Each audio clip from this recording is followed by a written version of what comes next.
बुलेटिनच्या सुरुवातीलाच मुंबईकरांसाठी एक अत्यंत महत्त्वाची बातमी आहे। मुंबई महापालिकेने कोरोना रुग्णांबाबत काढलेल्या नव्या आदेशाने आता पुन्हा वाद निर्माण होण्याची शक्यता आहे। कारण लक्षणे नसलेल्या रुग्णांवरती उपचार करण्यापूर्वी खासगी हॉस्पिटल्सना वॉर्ड ऑफिसरची परवानगी घ्यावी लागणार आहे। लक्षणे नसलेल्या अनेक रुग्णांवरती सध्या घरीच उपचार सुरू आहेत। त्यांना कोरोनाची लक्षणे दिसू लागल्यास उपचार करण्यापूर्वी खासगी हॉस्पिटल्सना महापालिकेची परवानगी घ्यावी लागणार आहे। या आदेशामुळे आधी उपचार करायचे की परवानगी घ्यायची या द्विधा मनस्थितीत खासगी प्रॅक्टिस करणारे डॉक्टर पडलेत आणि याचा रुग्णांनाही मोठा त्रास होण्याची शक्यता आहे। किसी को भी एडमिशन से प्रायर उनका परमिशन लेना जरूरी है। ये गलत है क्योंकि उसमें इलाज अटकता है। अगर पेशेंट को आईसीयू लगता है तो उसको इलाज अटकता है और ये कहते हैं कि फॉर्म पहले भरो इलाज बाद में करो। ये सही नहीं है। वहाँ पर ये भी कहा गया है कि अगर समझो वहाँ से देरी हुई वार्ड ऑफिसर के वहाँ से उनको अप्रूवल देने में एडमिशन के लिए तो उनको पेशेंट को स्टेबलाइज करो लेकिन एडमिट न करो। ये गलत है। पेशेंट को एडमिट करके उसका इलाज चालू करना बेहद ज़रूरी है, उससे समय बचता है। दुसरीकडे कोरोना टेस्टचे रिपोर्ट रुग्णाला आणि त्यांच्या नातेवाईकांना तातडीने द्यावेत असे आदेश सुप्रीम कोर्टाने दिलेत। मुंबई महापालिका आणि राज्य सरकारने कोरोना पॉझिटिव्ह रुग्णांचा रिपोर्ट थेट रुग्णाला न देता सरकारी रुग्णालयात देण्याचा निर्णय घेतलेला होता। या विरोधात सुप्रीम कोर्टात याचिका दाखल करण्यात आली होती। या याचिकेवरती सुनावणी करताना कोर्टाने कोरोनाचे रिपोर्ट आता रुग्णाला देण्याचे आदेश दिलेत। हा राज्य सरकारला आता मोठा धक्का मानला जातोय। सुप्रीम कोर्ट आणि ठाकरे सरकार आणि मुंबई महापालिका आयुक्ताची दादागिरी थांबवली। 13 जून रोजी महापालिका आयुक्तांनी जे सर्क्युलर काढलं होतं की प्रायव्हेट लॅबोरेटरीने positive corona report directly patient नातेवाईकांना द्यायचे नाही, जनतेने आणि आम्ही त्याला आक्षेप घेतला होता। सुप्रीम कोर्टाने निर्देश दिले आहेत की प्रायव्हेट लॅबोरेटरीने असे रिपोर्ट डायरेक्टली पेशंटला दिलेच पाहिजे। यानंतर कल्याण डोंबिवलीकरांसाठी चिंतेची बातमी, कारण कल्याण डोंबिवली 236 रुग्ण दिवसभरात वाढलेले आहेत। तर एका कोरोनाग्रस्ताचा मागच्या 24 तासात मृत्यू झालाय। तर ऍक्टिव्ह केसेसची संख्या कल्याण डोंबिवली महापालिका क्षेत्रात आता 1648 इतकी झाली आहे। कल्याण डोंबिवलीमध्ये सातत्याने रुग्ण वाढतायत। मात्र गेल्या काही दिवसांपासून 200 पेक्षा जास्त रुग्ण एका दिवसात वाढत असल्याची संख्या समोर येतेय।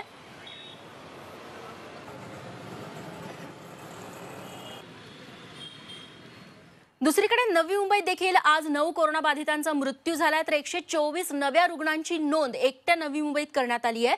नवी मुंबई दिवसेंदिवस कोरोनाबाधितांची संख्या वाढत चालली आणि परिस्थिती चिंताजनक आहे। दरम्यान कोरोनावरती मात करण्यासाठी आरोग्य यंत्रणेकडून विविध उपाययोजना करण्यात येत आहेत। आज नवी मुंबईतील 84 जणांचे रिपोर्ट्स निगेटिव्ह आले असून सर्वांना आता डिस्चार्ज देण्यात आला। या 84 जणांवरती मागच्या काही दिवसांपासून कोरोनाचे उपचार सुरू होते, मात्र आता त्यांचे रिपोर्ट्स निगेटिव्ह आले, त्यामुळे त्यांना घरी सोडून देण्यात आले।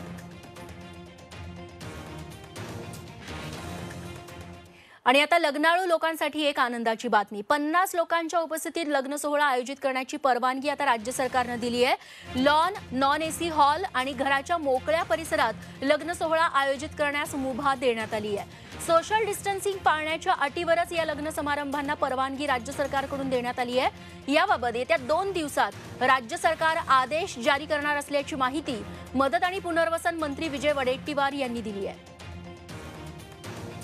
राज्य सरकारने आता निर्णय घेतला आहे की 50 लोकांच्याच उपस्थितीमध्ये आणि सोशल डिस्टन्स ठेवून आवश्यक त्या उपाययोजना आणि काळजी घेऊन मंगल कार्यालयामध्ये आता लग्न लावण्यास परवानगी देण्यात येत आहे। कुठल्याही प्रकारच्या नियमाचा भंग होणार नाही, तिथे गर्दी होणार नाही याची काळजी मात्र संबंधितांनी घेण्याची आवश्यकता आहे।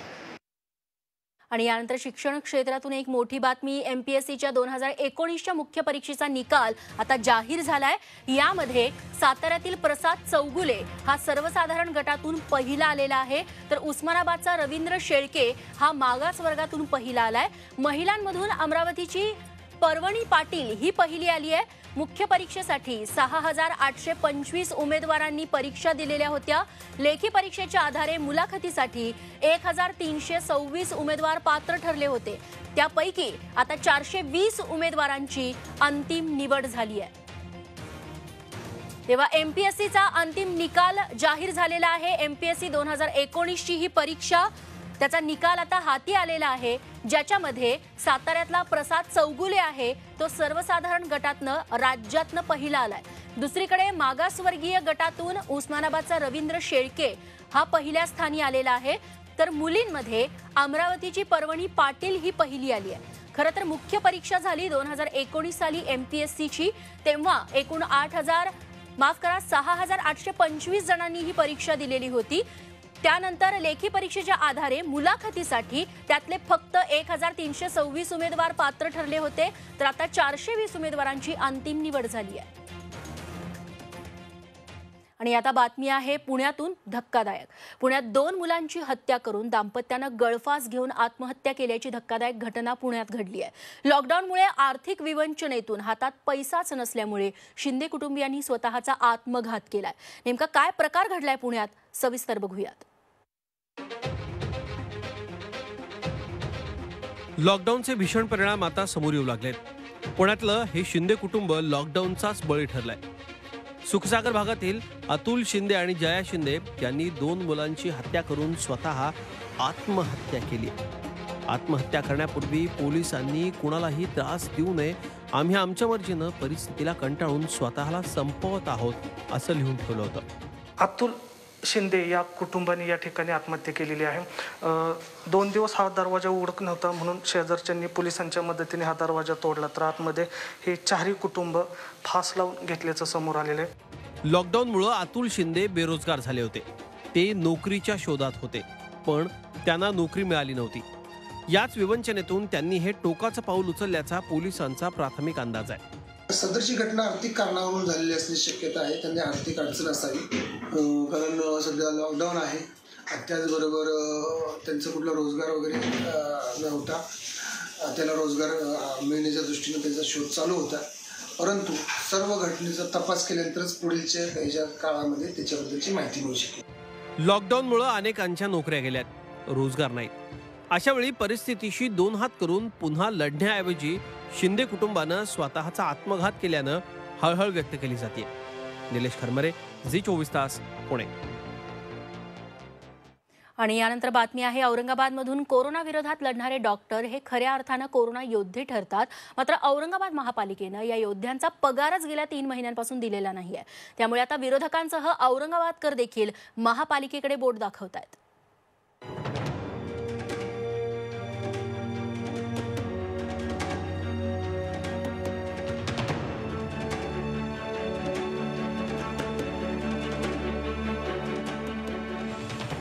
औरंगाबादमध्ये कोरोनाचा प्रादुर्भाव वाढतोच आहे। त्यासाठी महापालिकेकडून 4 कोविड सेंटर्स उभारण्यात आली आहेत। या कोविड सेंटर्समध्ये सुमारे 20 डॉक्टर्स आणि 100हून अधिक नर्सेसची नेमणूक करण्यात आली आहे। हे सर्वजण जीवाची बाजी लावून दिवस रात्र रुग्णसेवा करतायत। मात्र धक्कादायक बाब म्हणजे 3 महिन्यांपासून कोविड सेंटरमधल्या डॉक्टर आणि नर्सेसना पगारच मिळालेला नाही।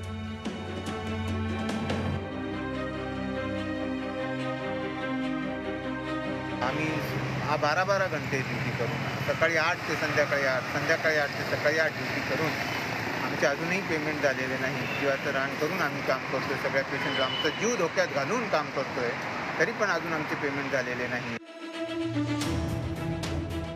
याबाबत मनसे आक्रमक झाली असून तातडीनं डॉक्टर्स आणि नर्सेसचा पगार अदा करण्याची मागणी करण्यात आली आहे। आरोग्य कर्मचाऱ्यांचे पगार हे या ठिकाणी झाले पाहिजेत आणि जर अशा पद्धतीने जर आमच्याकडे तक्रारी पुन्हा आल्या, मी तुम्हाला 8 दिवसाचा अल्टिमेटम देतोय। 8 दिवसामध्ये जर हे पगार झाले नाहीत तर महाराष्ट्र नवनिर्माण सेना ही मोठ्या प्रमाणामध्ये तुमच्या विरोधात रस्त्यावर आल्याशिवाय राहणार नाही। काही तांत्रिक अडचणींमुळे पगार द्यायला विलंब झाला, मात्र लवकरच डॉक्टर आणि नर्सेसचं वेतन अदा करण्यात येणार असल्याचं आश्वासन महापालिका आयुक्तांनी दिलंय। ऑडिटचा प्रश्न होता की 28,000 एनयूएचएम मध्ये अलाउड आहे, देन उर्वरित पैसे आपण कुठून देणार आहे। तर हे समायोजन सुरू होतं, त्याची व्यवस्था झालेली आहे आणि त्यांना जे रेग्युलर आमचे एनएचएमचे डॉक्टर आहेत त्याची पगार झालेली आहे। उर्वरित जे कोविडसाठी डॉक्टर्स आलेले आहे त्याची पगार होत आहे।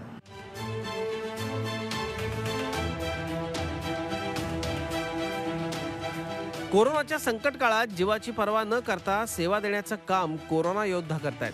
त्यामुळे महापालिकेनं सुद्धा लवकरात लवकर त्यांच्या अडचणी दूर करून डॉक्टरांचे प्रश्न सोडवावेत हीच अपेक्षा।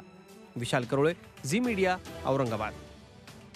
यानंतरची बातमी पुन्हा शिक्षण क्षेत्रातून आहे, कारण पदवीच्या अंतिम वर्षाच्या परीक्षा रद्द केल्याची घोषणा उच्च आणि तंत्रशिक्षण मंत्री उदय सामंत यांनी केली आहे. शासन निर्णयाला राज्यपालांनी मंजुरी दिल्याची माहिती देखील सामंतांनी दिली आहे. एटीकेटी बाबत देखील पुढच्या 2 दिवसात निर्णय घेणार असल्याचं ते म्हणालेत. व्यावसायिक पदवीच्या अंतिम परीक्षा देखील रद्द करण्याची मागणी आता करण्यात आली आहे. त्याबाबत देखील लवकरच निर्णय घेतला जाणार आहे. शासन निर्णय महाराष्ट्र शासनाच्या वेबसाईटवर, संकेतस्थळावर आपल्याला उपलब्ध करण्यात येणार आहे आणि हा डिजिटल स्वाक्षरीचा अध्यादेश असेल आणि हा आदेश राज्यपाल यांच्या आदेशानं आलेला आहे असा GR आज माझ्या हातामध्ये आहे.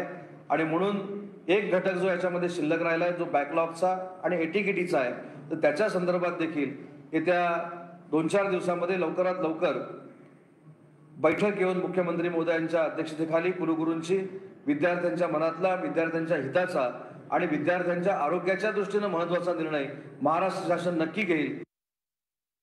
दरम्यान या सगळ्यावरती ही महाराष्ट्र सरकारची पळ काढू आणि वेळ काढू भूमिका आहे अशी टीका भाजपचे आमदार आशिष शेलार यांनी केली आहे. एटीकेटी विद्यार्थ्यांचं काय, व्यावसायिक अभ्यासक्रम शिकणाऱ्या तरुणांना वाऱ्यावर का सोडण्यात आलंय असा सवाल आशिष शेलारांनी या ट्विटमधून केलाय. आशिष शेलारांनी सरकारला 8 प्रश्न विचारलेले आहेत.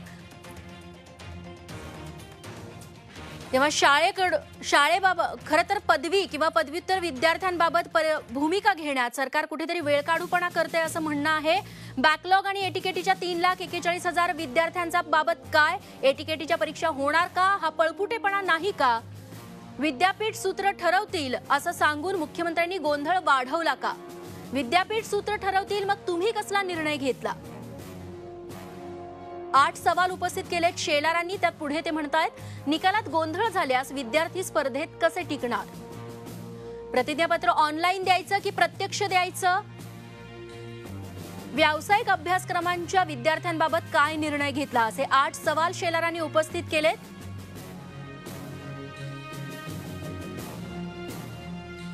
सोबतच बॅकलॉग आणि एटीकेटीच्या 3,41,000 विद्यार्थ्यांना वाऱ्यावर का सोडलं असा सवाल देखील त्यांनी उपस्थित केलाय. दरम्यान ऑनलाईन क्लासेस सध्या विद्यार्थी आणि पालक दोघांसाठी देखील डोकेदुखी ठरत आहेत. 5-5 तास स्क्रीन समोर बसून विद्यार्थी देखील आता थकू लागलेत. शिवाय पालकांच्याही तक्रारी वाढल्या आहेत.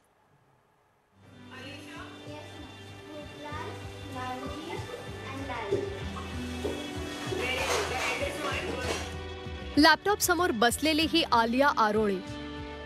5वीत शिकणारी आलिया रोज सकाळी 9 ते दुपारी 2 वाजेपर्यंत ऑनलाईन क्लासेस करते.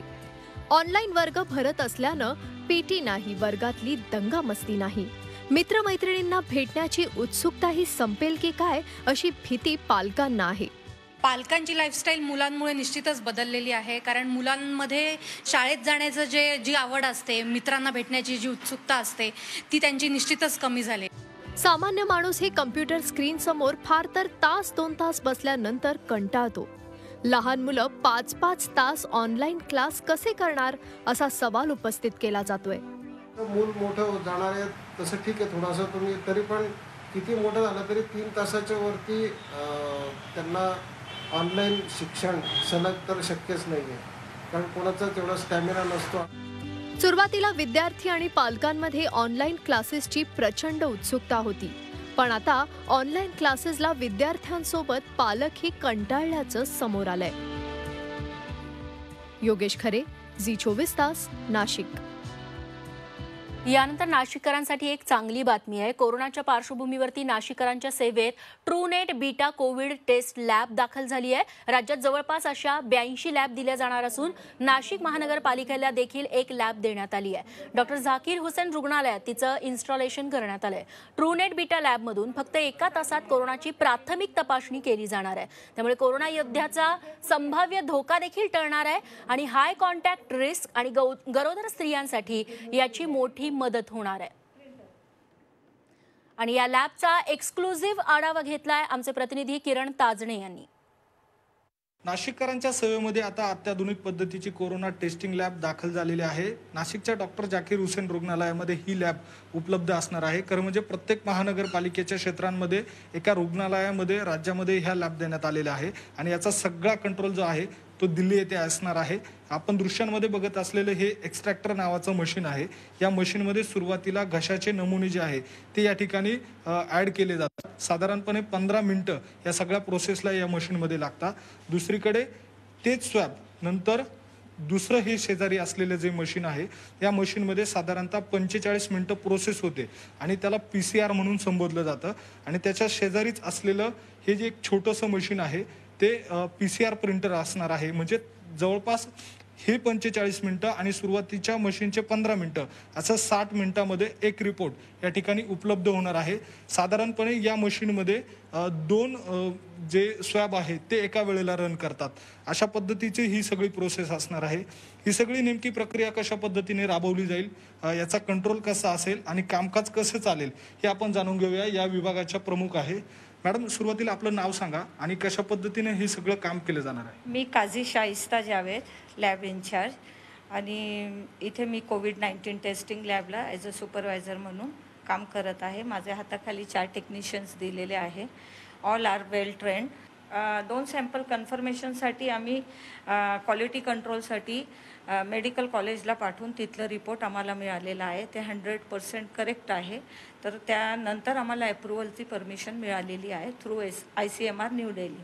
याचा फायदा असा होणार आहे की जे पेशंट आम्ही 7 दिवस 14 डेज वगैरे क्वारंटाईन ठेवतो, 7 डेज आम्ही क्वारंटाईन ठेवतो किंवा रिपोर्ट आल्यापर्यंत आमच्याकडे पेशंट असतात, गर्दी खूप असते, ती गर्दी कमी होणार आहे. आणि संध्याकाळी आम्हाला जर निगेटिव्ह पेशंट्स आले तर त्याला होम क्वारंटाईनसाठी आम्ही डिस्चार्ज देऊ शकतो. व्हिडिओ जर्नलिस्ट बबन सदगीरसह किरण ताजने, झी मीडिया, नाशिक. मुंबई उपनगरातील महापालिका रुग्णालयांमधली व्यवस्था अपुरी असल्याचा आरोप आता भाजपकडून करण्यात आलाय. त्यामुळे गरीब रुग्णांना खासगी रुग्णालयांकडे जावं लागतंय आणि खासगी रुग्णालयांकडून त्यांची लूट सुरू असल्याचा आरोप विधान परिषदेचे विरोधी पक्षनेते प्रवीण दरेकर यांनी केलाय. मुंबईच्या पश्चिम उपनगरातील भगवती हे महापालिकेचं महत्त्वाचं रुग्णालय आहे. प्रवीण दरेकर यांनी आज या रुग्णालयाला भेट दिली, तिथल्या परिस्थितीचा आढावा घेतला. मुंबई महापालिकेच्या भगवती रुग्णालयात 2 वर्षांपासून सगळं साहित्य, यंत्र खरेदी करूनही हे रुग्णालय सुरू झालं नसल्याचा आरोप दरेकर यांनी केलाय. दरेकर यांच्या भेटीनंतर पुढच्या आठवड्यात भगवती रुग्णालयात 10 नवे ICU बेड आणि 10 सामान्य बेड वाढवण्याचं आश्वासन महापालिका आयुक्तांनी दरेकर यांना दिलंय.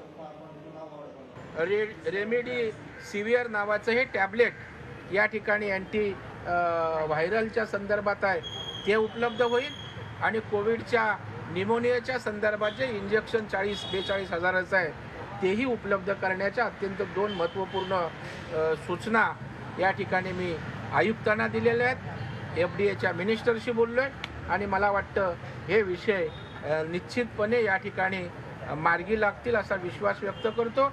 आणि या मार्गी लागले नाहीत तर पुन्हा या विषयावर आक्रमक व्हावं लागलं तर निश्चितपणे आम्ही त्या ठिकाणी झाल्याशिवाय राहणार नाही.